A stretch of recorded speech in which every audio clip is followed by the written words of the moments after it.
Hello viewers, আসসালামু আলাইকুম। আমি একটু মজার রেসিপি নিয়ে হাজির হলাম। আজকে আমার রেসিপিটির নাম হচ্ছে ডিম পরোটা। তো প্রথমে আমি ময়দার মাঝে 1 চা চামচ বেকিং পাউডার দিলাম,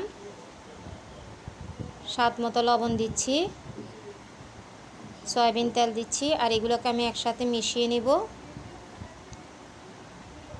দেখতে পাচ্ছেন আমি প্রথমে ময়দাগুলো একসাথে মিশিয়ে নিচ্ছি, সমস্ত উপকরণ একসাথে। এর মাঝে আমি অল্প অল্প পানি দিয়ে ডোটা তৈরি করে নিব। দেখতে পাচ্ছেন অল্প অল্প পানি দিয়ে কিন্তু আমি ডোটা তৈরি করে নিচ্ছি। আর এই ডোটা কিন্তু একদম সফট ডো তৈরি করতে হবে। দেখতে পাচ্ছেন আমি কীভাবে ডোটা তৈরি করে নিলাম। আর এই ডোটাকে কিন্তু আমি কিছুক্ষণের জন্য রেস্টে রেখে দিব। তো দেখতে পাচ্ছেন ডোটা কিভাবে সফট হয়েছে, বুঝতেই পারতেছেন। আমি এই ডোটাকে 3 ভাগে করে 3টা রুটি বেলে নিব।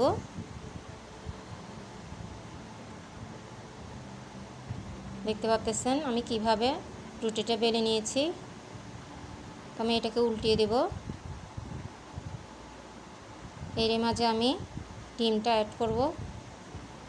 আর ডিমটার মাঝে কিন্তু দেখতে পাচ্ছেন পেঁয়াজ, কাঁচা মরিচ কুচি, ধনিয়া পাতা কুচি, হলুদ গুঁড়া, মরিচ গুঁড়া, স্বাদ মতো লবণ এবং টমেটো কুচি দিয়ে আমি ডিমটাকে ফিটিয়ে নিয়েছি। তো দেখতে পাচ্ছেন আমি ডিমটা দিচ্ছি। আর এইভাবে কিন্তু ডিম পরোটা তৈরি করলে খেতে খুবই ভালো লাগে। আশা করি আপনাদের সবার ভালো লাগবে।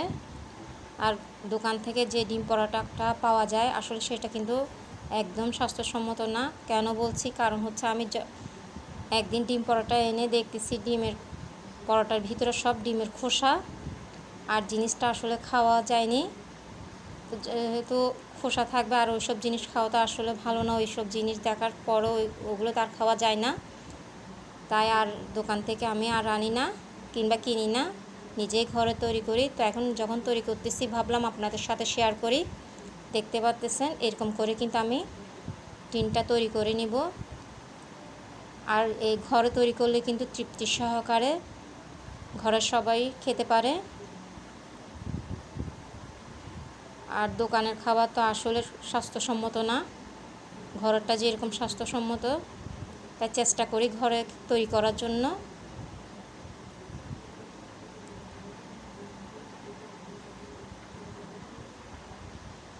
দেখেন আমি কিভাবে তৈরি করতেছি, আমি আরেকটাও দেখিয়ে দিলাম। তো দেখতে পাচ্ছেন আমি 3টা তৈরি করে নিয়েছি। আর এগুলোকে আমি ভেজে নিয়ে দেখাচ্ছি আপনাদেরকে। আর কতটা সফট হয়, ভাজার পরও সফট থাকে সেটাও আপনাদেরকে আমি কেটে দেখাবো। তো প্রথমে আমি আগে ভেজে নিই। প্রথমে একটি প্যানে আমি সামান্য পরিমাণ তেল গরম করে নিয়েছি। এরই মাঝে আমি ডিম পরোটাগুলো দিয়ে দিচ্ছি। দেখতে পাচ্ছেন খুবই মজাদার কিন্তু এই পরোটাটা। আর অনেকেই কিন্তু ডিম পরোটা এবং মোগলাই পরোটার মধ্যে ভুল করে থাকে। তো দেখতে পাচ্ছেন আমি একটা তুলে নিচ্ছি, আমার যেহেতু ভাজা হয়ে গেছে।